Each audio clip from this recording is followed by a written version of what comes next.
The sound of a heavy document hitting the table echoes like a gunshot. Duke Alistair Blackwood freezes. He was midway through a toast to his own brilliance, but his eyes are locked on the gold-sealed deed Evelina just slid across the mahogany. "Sign it, Alistair," Evelina says. Her voice is a razor-thin blade. "Before the guards realize you're no longer the man paying their wages." Alistair's hand trembles as he rips the seal. His arrogant smirk doesn't just fade, it collapses. This is impossible. These are my holdings, my shipping lines, my family's blood." "No," Evelina counters, stepping into his personal space, forcing him to look up at her. "Those were the assets you used as collateral to crush my father. But you didn't read the shell company's bylaws, did you? You signed the mercy clause, giving the majority shareholder total control in the event of a moral scandal." She leans down, her teal silk shimmering under the lights. "And I just leaked the records of your fraud to the Royal Exchange 5 minutes ago." The ballroom doors burst open. The rhythm of heavy boots on marble shatters the silence. Alistair spins around, expecting his security. Instead, he sees the imperial bailiffs, their silver breastplates gleaming. The lead officer doesn't bow to the Duke. He bows to Evelina. "Lady Evelina," the officer says, his voice cold. "The seizure is authorized. Shall we remove the trespasser?" Alistair staggers back, his legs giving out. He hits the floor, not as a duke, but as a man who just realized he is homeless in his own home. He reaches for the hem of her dress, a pathetic, desperate clawing. "Evelina, please, I did it for us. I did it to make us powerful." Evelina doesn't flinch. She pulls her skirt away from his touch as if he were a stain. "You didn't marry me to make us powerful, Alistair," she whispers so only he can hear. "You married me to ruin me, but you forgot one thing." She looks toward the guards. "I've been ruined before. I'm much better at it than you are." "Wait," a booming voice commands from the balcony. The Grand Inquisitor steps into the light, holding a second, older document. A secret Alistair thought was buried in the Hartwell ashes. "The Empire is hers, yes, but according to this confession found in your father's vault, Lady Evelina, you knew about the Duke's crimes for a year. That makes you an accomplice." The guards turn their spears. One moment she is the queen of the Empire, the next she is a target of the crown. Evelina's heart hammers against her ribs. She has the money, but she's just walked into a death trap. "Take them both," the Inquisitor orders. If you love dramatic royal stories like this one, make sure you subscribe to the channel. The rain hammered against the stained glass windows of the Hartwell estate like a firing squad. Inside, the air tasted of dust and desperation. Lady Evelina Hartwell stood before the fireplace, watching the last of her family's prestige burn in the form of a final eviction notice. The heavy oak doors creaked open, and Duke Alistair Blackwood stepped in. He didn't bring the scent of rain. He brought the smell of expensive tobacco and cold, calculating power. He shook his dampened cloak, eyes scanning the peeling wallpaper with a smirk that didn't reach his eyes. "It's a pity, Evelina," Alistair said, his voice smooth as silk over a blade. "To see a great house reduced to kindling. I imagine your father won't survive a week in the debtor's prison. The dampness, you know, it rots the lungs." Evelina turned, her spine rigid. "You didn't come here to offer medical advice, Alistair. You've been circling our accounts like a shark for months. State your price and leave." Alistair stepped closer, his shadow stretching across the rug until it swallowed her feet. He pulled a heavy, leather-bound contract from his vest. "I have bought your debts, every single one. I own the roof over your head, the ring on your finger, and the very ground your father stands on. I can sign a release form tonight, or I can let the bailiffs finish their work." "What do you want?" Evelina whispered, her heart hammering against her ribs. "You," he replied, "a marriage, a Blackwood and a Hartwell. It will look like a grand act of mercy to the crown, a titan saving a fallen bird." Evelina recoiled. "You loathe my father. You've spent a decade trying to erase us. Why marry into the blood you hate?" Alistair's smile widened, revealing a glimpse of the predator beneath. "Because execution is too quick, my dear. I want to own the Hartwell legacy. I want to see you wake up every morning in my house, knowing that your life depends on my whim. I want the world to watch as I rebuild your family while I secretly dismantle it piece by piece." He leaned down, his breath cold against her ear. "Marry me, and your father sleeps in a warm bed tonight. Refuse, and I'll ensure he never sees the sun again." Evelina looked at the flickering fire. The choice was a noose or a cage. She reached out, her fingers trembling as they touched the cool parchment of the marriage contract. She saw the ink, the seals, and the trap. But as she looked at Alistair's smug reflection in the window, a spark of ice ignited in her chest. If he wanted her in his house, she would go. But she wouldn't be his trophy, she would be his ruin. "I accept," she said, her voice dropping an octave. Alistair barked a laugh, triumphant and cruel. He didn't see her hand tighten into a fist. He didn't see her eyes dart toward his open briefcase, catching a glimpse of a document he thought was hidden, a ledger with a seal she recognized from her father's private files. "Excellent," Alistair sneered, turning toward the door. "The carriage leaves at dawn. Don't pack much. I intend to burn everything you own." As the door slammed shut, Evelina didn't cry. She walked to the desk and pulled a hidden drawer. She didn't find jewels. She found her father's secret cipher. The twist, as she decoded the first line of the ledger she had glimpsed in Alistair's bag, her blood turned to ice. Alistair hadn't just bought their debt. According to the dates, he had manufactured it, and the witness who signed the fraudulent papers wasn't a stranger. It was her own father. What was the secret debt between the two men, and why did her father help the man who was now destroying him? The iron gates of Blackwood Manor groaned shut behind the carriage with a finality that sounded like a tomb closing. Evelina stepped onto the gravel, her gaze lifting to the jagged stone spires of the estate. It was a masterpiece of architectural cruelty, looming over the valley like a predator carved from granite. Alistair didn't offer his hand. He stepped past her, his boots clicking sharply against the stone. "Welcome to your new life, Evelina. Try not to stain the carpets with your family's failures." As she crossed the threshold, the warmth of the foyer didn't reach her. A line of 12 servants stood in the grand hall, their heads bowed. But as Evelina approached, not a single one offered the customary curtsy. They stood like statues of ice.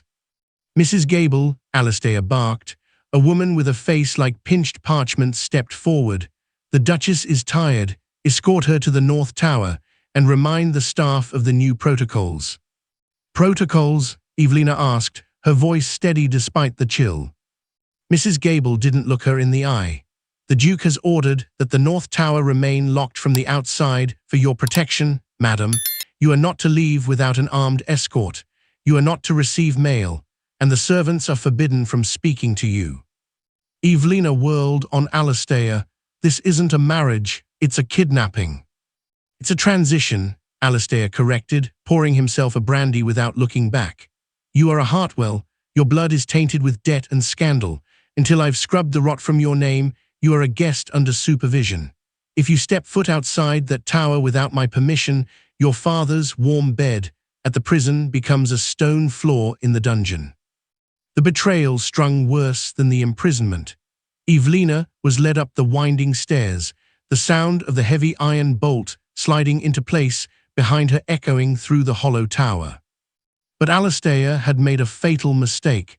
He thought her a bird to be caged. He forgot that birds see everything from the heights. Hours into the night, Evelina paced the room. She noticed a loose floorboard beneath the vanity. Prying it up, she didn't find dust. She found a bundle of letters tied in black silk, hidden by the woman who occupied this room before her, Alistair's first wife, who had supposedly died of fever. Evelina untied the silk and gasped. The letters weren't from a lover. They were correspondence with the Royal Mint, detailing Alistair's secret collection of counterfeit plates, but that wasn't the shock. The final letter was half-finished, dated the night of the first Duchess's death. It read, "I've found the truth. Alistair isn't just stealing from the crown. He is working with the king's own brother to replace the currency, and they are using the Hartwell crest as the seal of authenticity." Evelina dropped the paper as a shadow flickered under her door. A key turned in the lock. It wasn't the maid. The door creaked open to reveal Alistair, holding a flickering candle that cast monstrous shadows against the wall. He wasn't looking at her. He was looking at the floorboard she had pulled up. "I wondered if you'd find those," he whispered, the flame dancing in his dark eyes. "My late wife was curious too. Do you know what curiosity did to her?" Alistair stepped into the room, locking the door behind him. He wasn't there to talk. He was holding a silken cord identical to the one Evelina had just untied. The heavy iron bolts screamed as Alistair shoved the door open, the candlelight carving his face into a mask of jagged shadows. He didn't move toward the bed. His eyes went straight to the hollow in the floorboards. The silk cord in his hand swayed like a pendulum.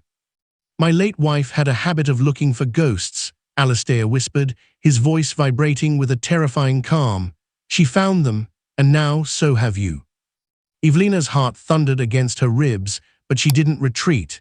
She stood her ground, clutching the letters against her chest. "Is that why you killed her? Because she found out you're a counterfeiter, or because she realized you're using my father's name to commit treason?" Alistair froze. The air in the room seemed to vanish. He stepped into the light, and for the first time, Evelina saw a flicker of genuine hesitation. But before he could speak, a frantic pounding erupted at the tower door. "Your Grace," Mrs. Gable's voice was high and thin with panic. "A royal messenger has arrived from the capital. The king's brother demands your presence at the hunting lodge, immediately. They say the first shipment of new coin has been intercepted." Alistair's jaw tightened. He looked at the silken cord, then at Evelina. The hunger for silence was battling the need for survival. "This isn't over," he hissed, pointing at the floorboards. "If those papers leave this room, your father dies before the sun sets. I'll be back by dawn. Pray you've learned how to be a silent wife by then." He slammed the door and locked it, his footsteps receding like fadding thunder. Evelina collapsed against the vanity, her breath coming in ragged gasps. She had hours, maybe less. She didn't waste a second. If Alistair was working with the king's brother, the North Tower wasn't just a prison, it was a vantage point. She remembered the letters mentioned a shadow office where the actual plates were forged. She tore the room apart, looking for anything that didn't fit the stone architecture. Behind a heavy, moth-eaten tapestry depicting a hunt, she found it, a small, circular keyhole disguised as a knot in the wood. Using the metal corset stay she had sharpened against the stone wall, she picked the lock. The wall groaned open, revealing a narrow, lightless passage. Evelina grabbed the candle and stepped inside. The air grew colder, smelling of damp earth and old copper. At the end of the tunnel sat a small, windowless study, frozen in time. On the desk sat a portrait from 30 years ago. It showed two young men, her father and a young Alistair. They were smiling, arms draped over each other's shoulders, but the portrait had been stabbed repeatedly through her father's face. Beneath the portrait lay a scorched journal. Evelina opened it, her eyes racing over the ink. It wasn't a record of debt. It was a confession. 30 years ago, Alistair's own father had committed the very treason Alistair was now continuing. Her father had discovered it and tried to save the Blackwood name by hiding the evidence, but Alistair's father had committed suicide to avoid the shame. The shocking reveal: Alistair didn't hate her father for ruining him. He hated her father because he believed her father had murdered the old Duke and staged it as a suicide to steal the Hartwell fortune. A floorboard creaked behind her. Evelina spun around, expecting the maid. Instead, she found the Royal Inquisitor standing in the secret passage, his eyes cold and fixed on the journal in her hand. "Lady Evelina," he murmured, drawing a flintlock pistol. "I was hoping the Duke would kill you tonight so I wouldn't have to. You see, the king's brother isn't Alistair's partner, I am." The Inquisitor cocked the hammer of the gun, and dead duchesses tell no tales. The cold steel of the Inquisitor's flintlock pressed against Evelina's forehead, the smell of gunpowder and old dampness filling the narrow secret passage. Just as his finger tightened on the trigger, the muffled sound of a struggle echoed from the tower above. A heavy thud, followed by the unmistakable clatter of a guard's halberd hitting the stone. The Inquisitor flinched, his eyes darting toward the hidden door. In that split second of distraction, Evelina didn't scream. She slammed the heavy, scorched journal into his throat. He gagged, stumbling back, and Evelina scrambled past him, diving through the tapestry back into her room. She didn't wait for him to recover.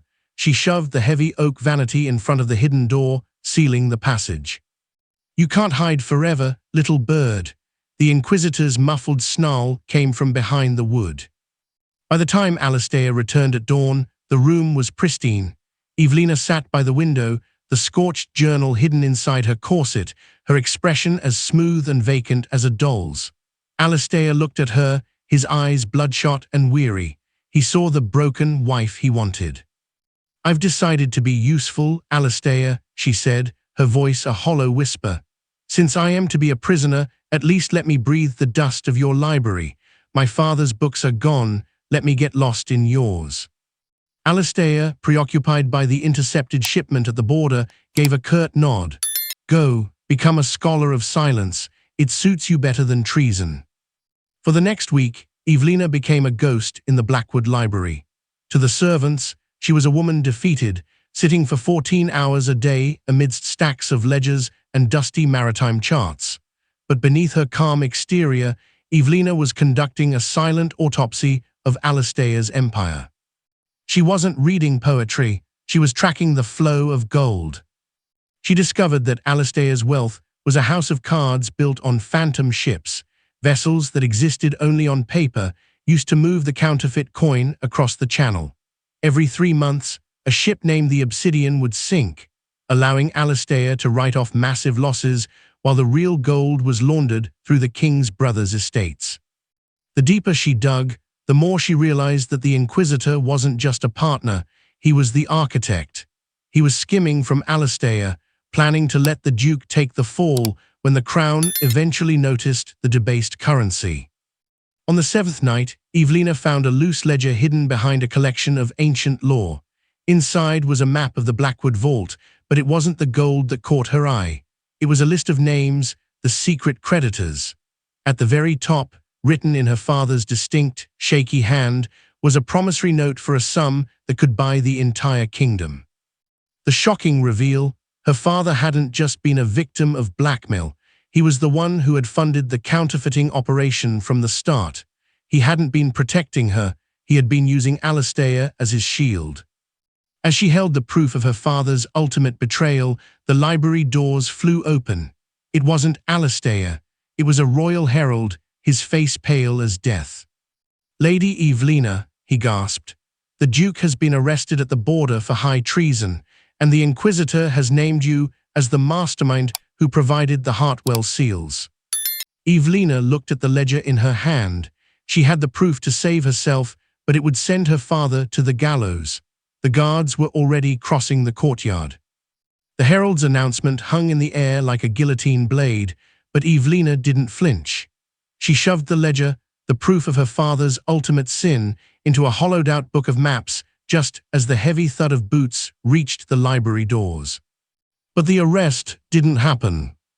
Instead of shackles, a squad of Blackwood's elite private guard burst in, led by Alistair himself. He looked disheveled, his cravat torn, his eyes burning with a manic, desperate energy. He grabbed Evelina's arm, his grip bruising. "The arrest was a feint by the Inquisitor," he hissed. "He tried to trap me at the border, but I've bought us 24 hours. We leave for the winter summit at the Azure Coast now." "You're parading your accomplice in front of the world?" Evelina asked, pulling back. "I'm parading my Duchess," Alistair growled, shoving a velvet box into her hands. Inside sat a necklace of diamonds so heavy they looked like ice. "The investors are wavering because of the rumors. If they see you by my side, smiling and draped in my wealth, they'll believe the Hartwell scandal is buried.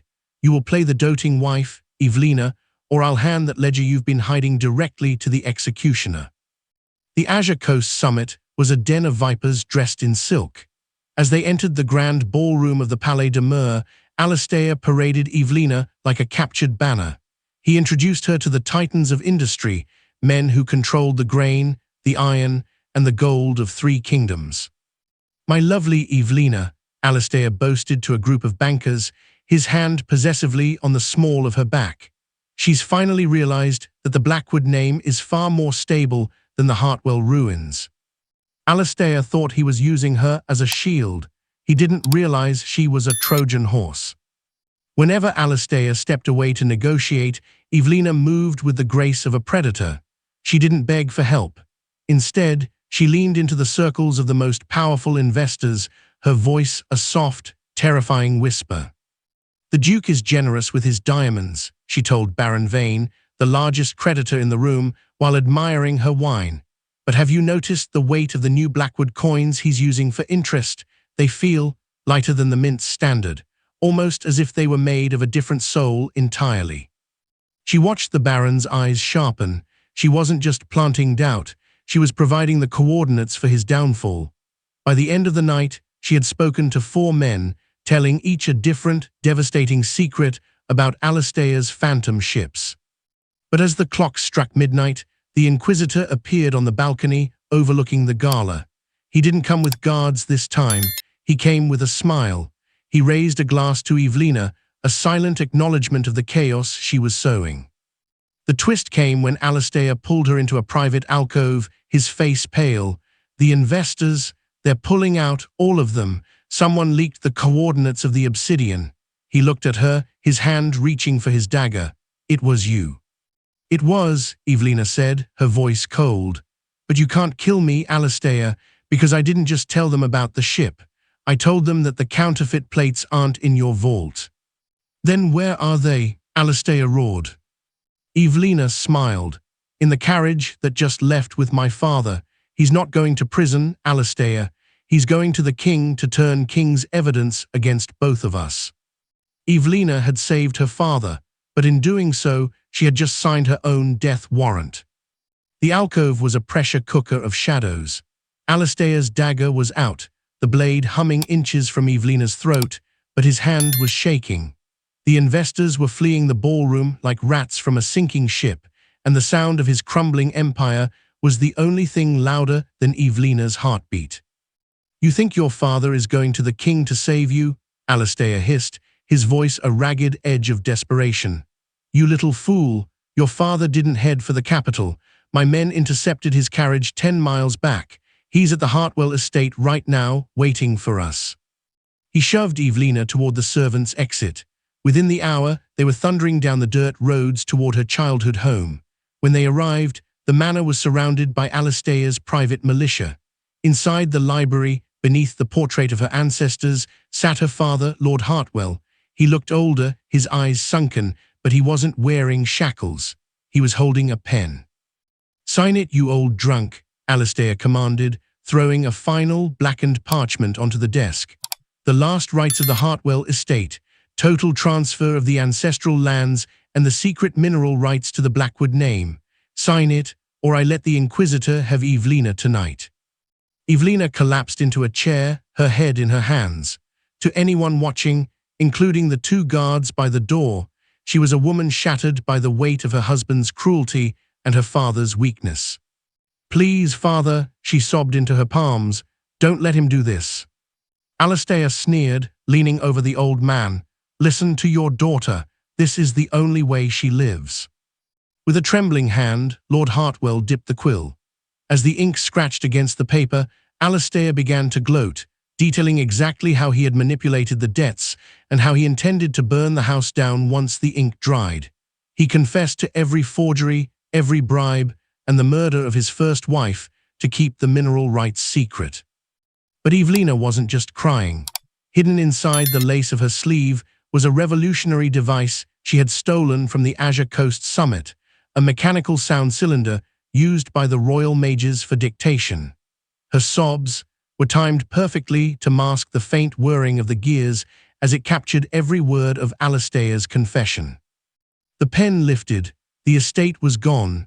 Alistair snatched the paper, his eyes alight with a mad, dark joy. "Finally, the Hartwells are nothing but a memory." He turned to the guards. "Take the old man to the cliffs. Make it look like a tragic leap of despair." "Wait," Evelina screamed, standing up. She looked at her father, expecting a look of apology. Instead, Lord Hartwell stood up and smoothed his coat. The trembling in his hands vanished. He looked at Alistair, then at Evelina, and let out a cold, dry chuckle. The mineral rights aren't in that deed, Alistair, her father said, his voice suddenly steady and sharp. And I didn't sign it because you threatened me. I signed it because the king's brother promised me a full pardon if I delivered you and the mechanical recording your daughter is currently holding. The library doors burst open. It wasn't the Inquisitor, it was the king's personal guard. The shocking reveal: her father had known about the recording device the whole time. He had used Evelina as bait to record a confession that would clear his own name while throwing both Alistair and Evelina to the wolves.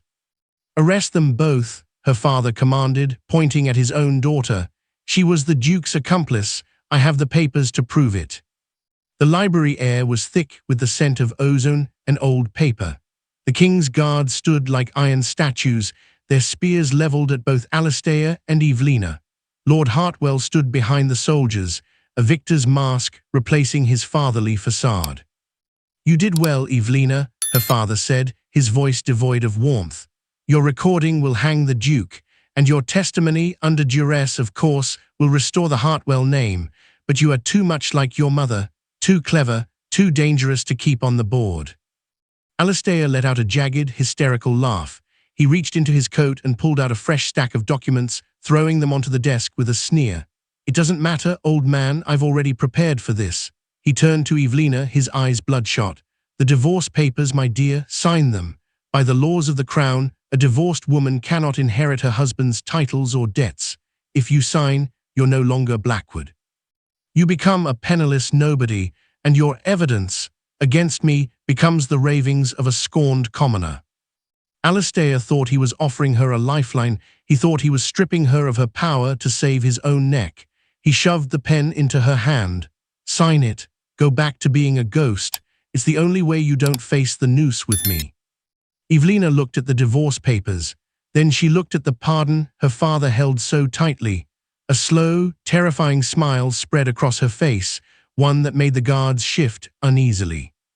"You both think in such small circles," Evelina whispered. She didn't sign the divorce papers. Instead, she pulled a small, red-inked ledger from her sleeve, the one she had been compiling in the library for weeks. "Father, you signed over the Hartwell estate to Alistair an hour ago," she said, her voice cutting through the tension. "But Alistair, you forgot that as your wife and the manager of the Blackwood accounts, I moved your primary debts. I cross-collateralized them."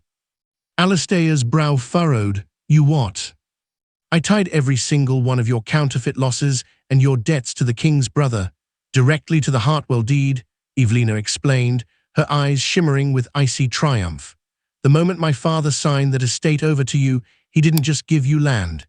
He triggered a debt-suicide clause. All of your crimes are now legally owned by the Hartwell name." She turned to her father, whose face began to turn a sickly shade of grey.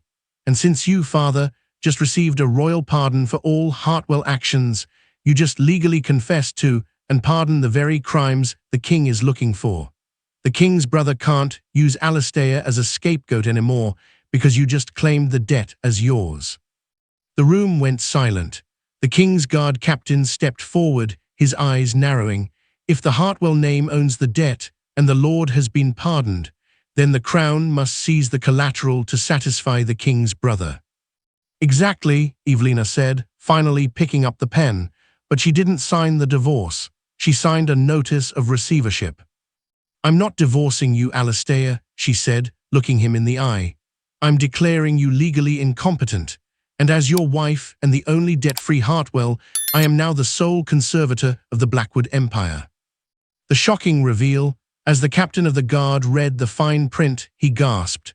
"My lady, this isn't just the Blackwood estate. This includes the king's brother's private holdings. You've just bankrupted the royal family." The captain looked at the guards, then at Evelina. "The king's brother is on his way, and he doesn't want an arrest. He wants your head." The library doors didn't just open. They were shattered off their hinges by the king's royal vanguard. The captain of the guard didn't hesitate. He saw the notice of receivership in Evelina's hand, the document that effectively turned the royal family into her tenants, and he drew his heavy broadsword. "Lady Evelina," the captain growled, the steel singing as it cleared the scabbard. The king's brother does not negotiate with accountants. He has declared this room a nest of vipers. My orders are to execute the Duke for treason, the Lord for fraud, and you for the crime of knowing too much." Alistair scrambled backward, tripping over the very divorce papers he thought would save him. Her father, Lord Hartwell, clutched his royal pardon as if it were a shield, his face a ghostly white. But Evelina didn't move. She reached onto the desk and grabbed the mechanical recording cylinder, holding it high like a holy relic. "Captain," she said, her voice cutting through the clatter of armor, "if I die, this recording is set to be delivered to the High Bishop and the Commoners' Council by dawn. It doesn't just name the Duke. It names the king's brother as the financier of the counterfeit plates. If you kill me, you ignite a revolution that will burn the throne to ash before noon." The captain froze. The guards' spears wavered. In that moment of agonizing silence, the power shifted. Evelina wasn't just a wife or a daughter anymore. She was the most dangerous woman in the kingdom. "We aren't staying in this tomb," Evelina commanded. "We are going to the ballroom, my ballroom. The investors are waiting, and I have a final announcement to make." Escorted by the very men sent to kill her, Evelina led the procession into the grand ballroom. The music died instantly. Hundreds of aristocrats and bankers turned, their eyes widening as they saw the Duke in disarray and the Lady Evelina flanked by the king's own guard. She stepped onto the dais, her teal dress glowing under the 1,000-candle chandelier. She beckoned the royal notary forward. "Read it," she whispered. The notary's hands shook as he unrolled the master deed. "By the laws of cross-collateralization and the seizure of the Hartwell mineral rights, Duke Alistair Blackwood is hereby stripped of his executive standing. Effective immediately, Lady Evelina Hartwell Blackwood is the majority shareholder of Blackwood Industries, the master of the shipping lines, and the primary creditor to the Royal Mint." A collective gasp ripped through the room. Alistair looked up at her from the foot of the dais, his world collapsing. He wasn't just losing his wife, he was losing his name, his bloodline, and every coin he had ever stolen. But the final twist was yet to come. As Evelina looked out over the stunned crowd, her eyes met those of the Inquisitor, who was standing by the exit. He gave a sharp, imperceptible nod. Evelina's heart stopped. She realized in that moment that the Inquisitor hadn't been trying to kill her in the passage, he had been testing her. He stepped forward, his voice booming over the crowd. "And as her first act of leadership, the new mistress of Blackwood has a gift for the crown. Show them, my lady." Evelina reached into her bodice and pulled out a second key, the one she had taken from her father's pocket during their embrace in the library. It wasn't to a vault. It was to the king's private treasury. The shocking reveal: her father hadn't just funded the counterfeiters. He had been the king's secret executioner, tasked with bankrupting the Duke to pay off the king's own gambling debts. And Evelina had just stolen the only proof that the king himself was the mastermind.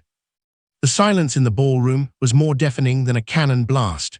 Alistair stood at the base of the dais, his fingers twitching toward the gold embroidery on his sleeves, the uniform of a man who no longer existed. He looked at the investors, then at the guards, searching for a single flicker of loyalty. He found only the cold, predatory hunger of a crowd that smelled blood in the water. "This is a farce," Alistair roared, his voice cracking. "I am the Duke of Blackwood. I am the blood of this empire." "You are a tenant in my house, Alistair," Evelina said, her voice dropping to a terrifying, melodic calm. She stepped down the marble stairs, each click of her heel echoing like a hammer on a coffin nail. She pulled a final ledger from the notary's hands, the master audit of the Blackwood treasury. She didn't hand it to him, she dropped it at his feet. Alistair scrambled to the floor, his knees hitting the marble with a sickening thud. He tore through the pages, his eyes darting frantically over the columns of red ink. His breath hitched, every estate in the north gone, the shipping fleet seized.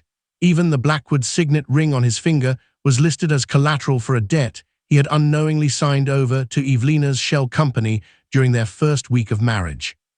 "I left you nothing, Alistair," she whispered, leaning down so only he could hear. "Not even the shirt on your back. I've bought your debts, your secrets, and your soul. You married me to ruin my family, but you were so blinded by your own shadow that you didn't notice I was the sun rising to burn you out." Alistair looked up, his face a pale mask of absolute humiliation. He reached for the hem of her teal gown, his dignity dissolving into ragged, pathetic sobs. The Titan of Blackwood was now a beggar in a silk suit, weeping before the woman he had tried to break. The aristocrats who had toasted him an hour ago now stepped back, curling their lips in disgust as they watched his total social collapse. Evelina didn't look back. She signaled the captain of the guard, who stepped forward not to arrest her, but to clear her path. She walked through the center of the ballroom, her head held high, the Greek chorus of the nobility parting like the Red Sea. As she reached the towering oak doors, she paused. She pulled the Blackwood signet ring from her own thumb, the one she had legally claimed, and tossed it over her shoulder. It bounced off the marble and rolled to a stop in the pool of Alistair's tears. "Keep the scrap of gold, Alistair," she called out, her voice ringing through the hall. "It's the only thing you have left to pawn for your next meal." She stepped out into the cool night air, the doors heavy as they slammed shut behind her, sealing the Duke in the tomb of his own making. But as she reached the bottom of the carriage steps, a shadow moved in the darkness. It was the Inquisitor. He held a sealed black envelope stamped with the king's private crest. "A masterful performance, Duchess," he murmured, his eyes reflecting the moonlight. "But you forgot one detail. By seizing the king's brother's debts, you didn't just bankrupt him, you inherited his enemies, and the king has just declared your new empire a threat to the national security of the throne." Evelina opened the letter. It wasn't a summons, it was an order of expatriation. The twist: if Evelina stays to claim her empire, she is an outlaw. If she leaves, she loses everything she just fought to win, and the king's assassins are already at the gates. If the chill of Evelina's victory gave you goosebumps, smash that thumbs up button and let us know in the comments. Would you have burned the empire down or stayed to fight the king? We're just scratching the surface of this royal conspiracy, and you won't want to miss the fallout in part 2, where Evelina turns her sights on the throne itself. Subscribe and hit the notification bell right now so you're the first to witness her ultimate move. Share this with someone who needs a reminder that the broken girl today might just be the one holding your debt tomorrow.